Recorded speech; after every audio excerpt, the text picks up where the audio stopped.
So we're going to do a podcast. Let's do it.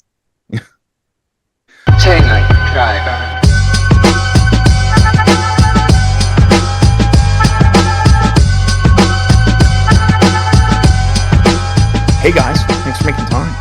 Yeah, dude. Of course. Good to catch up. So Taylor Driver was the thing, right? Like we've been sending each other listings for a decade. It's decade at least, from everywhere too. So I think it's time that we organize our thoughts, Yeah. So we did that. We launched. I mean, we've been messing around with it, right? And there's more to come. But we launched last year right before Pebble Beach. We scrambled because we were going to Pebble Beach. Did some cool stuff. And now it's time for a podcast. Well, I will say this. So I need to, how I have the RS5. Mm-hmm. I've been informed it's too small we're going on vacation to Maine. This is like paid off your car, swapping into other shit problems. But I was thinking it would be nice to have something AE. We'll see what I find between now and when I leave. But just today, I found this Suzuka Gray cognac leather RSQ8 that I'm really tempted to do. Where is it? Indiana. Great. Well, Indiana somewhere. I don't know Indiana geography. It's like Fort Wayne. Fort Wayne. It's at Audi Fort Wayne. I don't know how I feel about Suzuka Gray and cognac. I love Suzuka Gray and I love cognac. They both work. Yeah. I think they both work. It's weird, but I think it's more of like a, Bentley look. It's not an Audi look. It's more of like a Bentley vibe too. I feel like Suzuka on a Bentley would be like blue or like some crazy interior, some weird don't give an F about resale interior. No, because it's more about this is what I ordered. I don't care what anybody else thinks of it. All right. So speaking of that, did you guys see the 968 I ran today? Yeah. Quick. Right? Yeah. I don't know what they were thinking. Violet blue metallic, manual Porsche 968 Cabriolet, burgundy interior. Mm-hmm. It's got what's that wide check plaid that's in the 964 and like the late 944 turbo. It's like studio check. That's what it's called. So plaid seats, also burgundy, plaid. Yeah. And burgundy roof. Or maybe it's a purple roof, or maybe it's burgundy. It's burgundy looking, yeah. I think because it's been out in the sun, it looks like it started life burgundy and then it's sun faded to closer to. If we check under like all the clips, I'm sure that we'll know like the real one. It feels very McDonald's 90s to me. So I don't hate it. You know how in Germany, like you can have them making these amazing. You look at the 80s in Germany, and you have like this like amazing design language at places like BMW or Mercedes or Porsche, like the DTM cars, E28 M5 and like this phenomenal design. But then you had these cars, I don't know if they were designed by, but like they were definitely hanging out of the pubs with like dudes in like pink parachute pants, right? Like Germans had this like wide span of like hyper great ion design and like terrible kitsch. And I don't know, this car kind of wraps them all in one. I mean, it's bold. I'll give them that. I think you take the rear wheels off, rebarrel them, change the offset, lower it. 993. I think you're in business. They do look like 993 Targa wheels. I don't think they're original in this car. No, it would probably come on cups or like cup ones. I never noticed this about whatever check this is as well, but like, look how the way they do the seats. There's like this racing stripe down the middle. Never noticed before I saw this car, and was like, I like it even more. Yeah, I don't know. I think you win. Like if you go to like Rare Shades, I think you win an award just for like showing up with that thing. But I don't know if I could live with it. I think it might be easier just buy yourself an award. I don't hate it, but I don't think it's a car that I could see myself in every weekend. Yes, I admire the person who buys it. Yeah, I feel like this is a car that I can share with like other people, and I don't mind if you have it for an extra weekend. Like like it's not urgent, but I think it'll be cool to have. Yeah, but not on my top 5, like that's for sure. But it's cool. And I think that's what we're all about on the site is like what's cool and what's different, right? Totally. So like I think that is the quick intro into Taylor Driver, right? Is that Tailored was like we see people already prolifically doing things like what PTS RS does for Porsche, right? Like what he's doing as far as cataloging all the different crazy builds, whether it's paint to sample to Sonderwunsch the whole way across the board. Like nobody really does that across all brands, or even for us kind of putting this site together. I learned that like I'm not a McLaren owner, right? So that like MSO existed, or like all the different levels at Ferrari from like Atelier to a one of one. Most of these luxury brands have tailors, or they have just made big investments in it. Like Mercedes just opened a big manufacturer showroom in Stuttgart and are upping their business. Rolls-Royce invested billions in their one of one. So really, we just want to cover all the brands and what's going on here. And what you're seeing in the mix on the site is basically whether it's tailored cars. I look at these top ones. I'm guessing that purple 968 is a paint to sample. Might have been an obscure spec. We will feature obscure specs once in a while.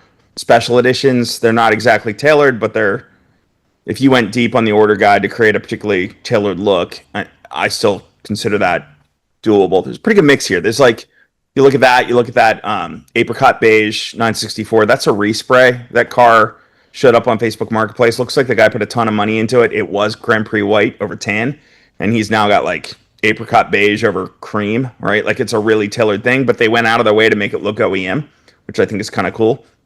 So many times you see like outlaw Porsches where like it's clearly could not be factory, and unless it's formulaic like Singer or Gunther Works, one of those guys, we're not really going to touch a one-off outlaw, but like something commissioned like a Singer, we will. Or this like Sonderwunsch Pecto 911 GT3 RS. I'm not sure if you guys saw that, but also very, very unique. It's one of one. Yeah, I think people who are on the website, they'll see a little bit of everything, and I think oftentimes people think that with a site that's like this, that we have these rules in our head that like it has to be this, that it has to be that. But in honesty, like there's kind of almost no rules to it, and it's like sometimes people do their own DIY stuff, right? People that have like done a look in the car that was not available at that time, and I think it's key to highlight that too, because if someone is able to make the look OEM, it's almost like this is what could have been done if they were to order it new. And I think an example of that is going to be Pacific German and their Oslo Blue 997, right? Because that was not an option on that car, and the interior was completely rewrapped in like all the leather, like every single thing. And we will have that on the website at the end of the month with a lot of images of everything. But yeah, I think highlighting cars, owners, and maybe even dealerships that maybe sometimes do things that were not available at that time. And again, that goes hand in hand with what we find as like, any new 992 that was ordered as like a PTS build, or any new Audi that was ordered as Audi exclusive as well. It's just, I think for anybody that's on the site, you'll see a mix of everything. And I think that's like, given the searching we'd already been doing and sharing listings with each other, like that was kind of one of the goals too, was to basically put out there and educate around what's going on. Like a lot of Audi customers and maybe even some dealer salespeople may not be that familiar with exclusive. I was really surprised recently when I heard like a local Porsche store did their first paint to sample, right? Because I figured Porsche especially, they have to be, their owners are so savvy on all the colors and all the capabilities and knowing what the difference is between paint to sample versus exclusive manufacturer versus Sonderwunsch, which were all levels of like extras, I guess, you can get when you order the car, right? So one of the things we're trying to do when we run one of these stories is educate, particularly the color, name, and code. And so every story will be tagged with a basic, like that 968 would be tagged with like purple. So if you want to see other purples that you might be interested in, because some of these places too, usually, I can't speak for all the manufacturers, but some of them will have like, I know at Audi, they'll have like 80 some pre-approved colors, and then you can go beyond that. It's a more expensive service at that point. But if you want to match Oslo Blue from Porsche, they can probably do it. Sometimes they don't, but they usually do, and that costs a bit more. And then you want to match your yacht or your school colors or whatever. I've seen cars built like that before too. So also more expensive yet than doing an established color. So we're trying to educate around that. I think I don't know about you guys. I was inspired by what PTSRS was doing with their terminology, the way they did color coding on their own posts, and so or in the early days, we moved to mimic that on the site. And really anything we run, we tend to put the color code in it. Occasionally, there might be a new model or something that comes out that we don't have information on, or if we don't know, we say it. But anyway, we're watching all the sites. We're watching U.S. listings. We're watching European listings. We're watching auctions, and some dealers are sending us leads now. So, if like for instance, I know we have a Facebook group that does Audi exclusive stuff, and this was a salesman at the dealer at Audi Fort Wayne who posted that Suzuka Gray RSQ8. Hopefully, I run this podcast after I decide whether or not I want to buy it, because I don't want to fight with people for it. But that's, it's watching groups like that, even on Facebook, where you'll see dealers. I know we don't run it, but there's a BMW individual group that I think, Dennis, you're on as well. Yes. Will, you're on it. And I see dealers posting to that all the time. I've used that for a source any number of times for the site. And that's nice too, because like those groups, that salesperson will usually like be Johnny or Jane on the spot, where they get photos of the car ahead of time, where you might go to the dealer's website and they either don't have the car into inventory yet, or they don't have photos, or it's just some rendering of a photo, but they actually have real world shots of the car posted to the Facebook group. And we're trying to get the lead out to our readers too, so that they have it before the dealer, maybe. Yeah, so if any of you are in sales at a dealership and before the car's even live on your website, hit us up, because we'll have it on our page as well. And one other thing to add on to what we find online is that we usually, if it's there, we will add in a VIN of the car. And the reason is to kind of keep track of this exact car, of where it was sold, if it's back on the market. There's been a few cars.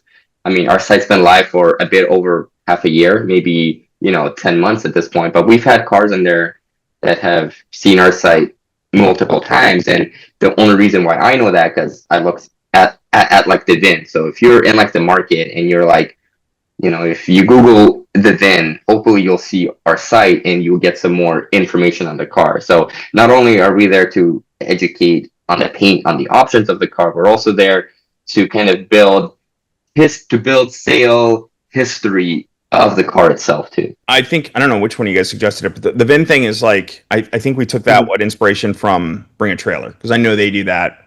You search for a car, you're going to find if it's been listed somewhere. And if it's on a site like Bring a Trailer, if it's on AutoTrader or Cars.com or Carfax, they're not going to, those listings go away the moment the car is sold, like the moment the dealer pulls it. And so the value to this is it's sort of cataloging the history, and with these special cars, it's kind of cool to know the history of your car, last time it turned up. So we're not covering everything tailored in the industry, but between us and Bring a Trailer and other sites that do it as well, it's a good record. All right, so what we're going to do with the podcast, I think we'll probably cover a little bit of what's on the site, but mainly we're here to do this sort of content in podcast form. So we're planning on a recurring kind of more gamified competition of finding some of these listings. Then beyond that, interviews with people in the industry, people who are doing cool things. I know I've already recorded a really cool owner of a Lamborghini, who's probably going to be our podcast number 2 after this.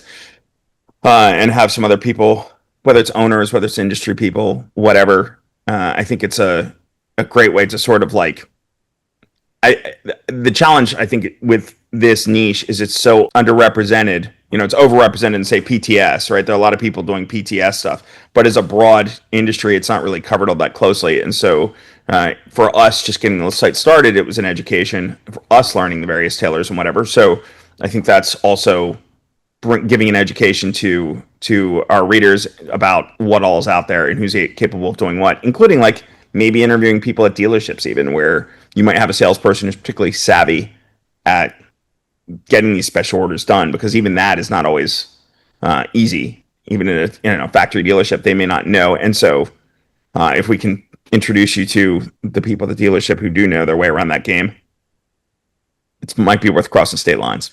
So should we talk 963 Le Mans? Yeah, so this is built for Penske? Yes. All right, so I read the press release and kind of crafted the story for the site. As far as I know, this started as an idea between Penske and Porsche Cars North America. And they decided it's the 50th anniversary of that Count Martini 917 road car, like the one that was registered in Alabama, and I guess he drove to Paris from Stuttgart. They wanted to celebrate that, and the idea was, could we create a road-going 963? And I think enough of that leaked out that you had people like Spike Ferrison's podcast and some Porsche sites and whatever theorizing that Porsche was going to build like a GT1 road car successor or something Le Mans oriented but for sale. And the difference, of course, is I don't think clearly not the 917 era, but the GT1 era of the late 90s and the Porsche 911 GT1, the CLK GTR at Mercedes were meeting homologation requirements. So they had to build so many cars in order to go racing. And those sorts of requirements aren't really in place today. So you build a car for Le Mans, like the Ferrari that won last weekend. They don't have to build a road car. They just build a race car and go racing. So that's kind of the rules under which the 963 finds itself. So there was no requirement to make a road car. And I think looking at it, I don't know what you guys think of it, but it's clearly a race chassis, maybe display chassis, maybe a car that's already raced, or maybe a car that's now out of, like written off in some capacity. I'm guessing they had extra cars sitting around that don't really meet competition criteria for this year, right? And so when they said, let's do it, I think it's more of a PR stunt than anything. I love that they did it. So I'm not dissing on it. It's probably it's probably as close to a race car as the 917 was. It's a legit race car, but it's not like, I guess what surprised me is like even listening to Spike's podcast last week, there almost seems to be this impression because there was a dopey cup holder and, leather interior, whatever, that it's a real car. And it is a real race car, but it's a real race car with a leather interior and, adjusting the paint, printing vents so the wheels aren't exposed, so it's road legal. But the plates are like French tags for like driving around and getting PR photos. I don't think it's a real, like they tuned the race motor to run on pump fuel. So it sounds like it's a 918 Spider drivetrain. There's 80% of what a 918 Spider has. Based off what the press release is saying, and it has partial hybrid. So, this car, the race car, is a Multimatic chassis, a spec Daytona prototype, whatever they're calling them now, a GTP and IMSA, a spec hybrid system, which everybody uses in IMSA. Right. So I don't think they fit a 918 engine in it. Did they? Or the 918 engine is kind of related to? I'm unclear which engine 963 uses in competition. But what I'd heard, and I watched the what's his name, British guy who reports for he does the Haggerty videos. I'm blanking on his name. Henry Catchpole. Yeah, Henry did a driving experience on the 963. I guess they allowed him to take it around an airport, right? But he said it was really just tuned for pump gas. But it was the 963 engine. It's running Le Mans wet tires because they have treads. Right? It didn't it's not like it got like a road going Michelin or something. So it's like, I think it's a race car modified a bit to look like a road car, or to drive like a road car as much as one could with a hypercar. Hypercar being the Le Mans class, not the kind of loose term for like a, Ferrari Enzo or something. A Koenigsegg or something, yeah. Yeah. Yeah, so it looks like it's the 4.6 liter twin turbo V8 was first based in the RS Spider Race program, so back in the early 2000s, and then they used that in the 918 Spider. And then they used a variant of that. So it's still that lineage back to the RS Spider motor. It looks like it's just been enlarged, different crank. Now it's got turbos, all that kinds of stuff. But that's what's in the competition 963, right? So like, you see what I'm saying? Like it's still, I guess you say it's like a 918 motor, like that makes it more road going, but I think that's more badass for the 918, right? The 918 uses this engine. Sure. Yeah, and that's all he's doing is clarifying. Right, yeah. So it's cool. It's a great exercise, and I love that only, like, the Porsche has Sonderbunch and can build cars like this at somebody's request, and of course this was Roger Penske and Porsche Cars North America, so it's not exactly your run of the mill rich guy, but Roger runs, of course, the Penske Motorsport. Obviously, he's a legend in the auto industry, but he runs Penske Motorsport and ran those cars in competition at Le Mans last weekend and got second. So it's the 963 RSP, which are Roger's initials, and it's a one of one. It's not like they're looking to make any sort of series production, and so why it would have a cup holder or anything else, it's a PR exercise. So it's a PR thing, that's for sure. Yeah, but it's cool, right? Like it's cool to see a manufacturer to almost go out of their way and say like, we could do this. We won't for everybody, but we can. They had the heritage. They made a road car, like legitimately made a road car 50 years ago, right? Like the Count Rossi drove to Paris. So the fact that they can do it and that they have a division like Sonderwunsch that can, I love that they kind of do that sort of. It's such a flex for Sonderwunsch to granted this is a 963 with some mods, but at the end of the day, they could do that, or they could do Sally Carrera, or they can do Jerry Seinfeld's 996 that Porsche Club North America gave away, right? Like they're able to take really any Porsche and kind of make it whatever the owner wants. And there's not a whole lot of that in the industry. There's like, I guess Ferrari does it with like the Clapton BB and the cars like that. But at the end of the day, it's for a new car manufacturer to be able to pull off something like that. You can count on maybe two fingers how many manufacturers are capable of doing that. And it's Porsche and Ferrari. Anyway, pretty rad. Definitely like it. Like even all the images and everything looks so cool, looks so amazing, and it's just like, just to say that we did it and it's online for everybody to see, like that just helps them out, right? So it's like, and I think if other manufacturers, maybe they can't do it as big as this, but like to show like we can do things slightly out of our zones, maybe that can help them out as well. Because I think like imagine if like Audi did this, right, with like the R18 or like whatever, it would have been cool. Yeah. Well, I think that's the interesting thing, like wax a little philosophically here for a minute. I think that's kind of the space we're going into, right? Which is this site, Tailored Driver, is that you're as we move into electrification and the car industry starts to become a little bit more appliance-like. Like you're starting to sell more refrigerators, like SUVs that are gray and just kind of get you from A to B.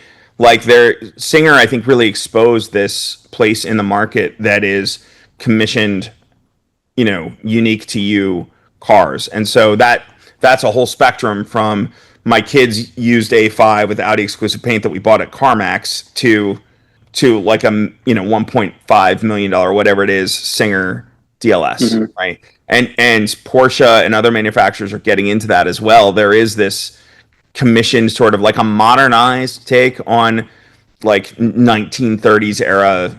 It's Coachworks, yeah. Coachworks, exactly. If you think about it, because back in the day, that's how it was, right? If you had like the funds, they were able to build you whatever you want. So I think we're in this time in the automotive industry where we're seeing more and more of that, and not with just like the high end like names. We've seen it with like, I think it was like a few weeks back that we ran a Miata on our website. Like there's an audience for everything, right? So I think it can probably go back to this, is that people who love those cars in like the 90s now have jobs, now have incomes, are now able to say like, well, I want a Miata. There it is on that website. If I want a Miata, I'll pay these guys extra money, but it'll be exactly how I want it, and it'll be up to date, and it'll have that look. So I think we'll be seeing more and more of that with other makes and other manufacturers as well. I think what Singer did, right, was they created this model of replicable formula. A Singer when you see it. It's very rare that you would not recognize a Singer. Like the one that showed up on Panasports with like the mountain map on it threw me off the first time I saw it. But I know a Singer the moment I see it because they're so good at making a Singer take. Be a Singer, yeah. Right. There are a lot of people copying what they do, and sometimes they're lookalikes, but it's a lookalike to a Singer, right?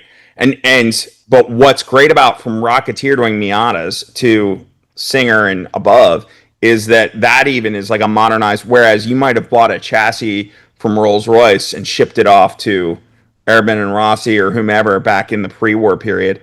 Like in this case, you have this like kind of like creative reuse, recycling going on of like, okay, we get that we're moving away from internal combustion or manual transmissions or, you know, high rev, normally aspirated engines or whatever. But like there are manufacturers that are able to create a series production, if you will, of commissioned cars that you know what you're getting. You've seen singers at Mm-hmm. Luftka Colts or whatever, and you know what you want, and you just go there and you order it. Like it's this fascinating part of the industry. And then you have like Porsche, again, going back to them because I love what they do. I think they're a leader in the space. Is that like they'll do everything from anything they can within OEM limitations on a new 911, right? Like you can do a commission any GT car up to whatever right now, or they'll take your old 993 and make it a bespoke speedster and do that, or like what they did for Seinfeld's 996 that he got from the Porsche Club auction. Like it's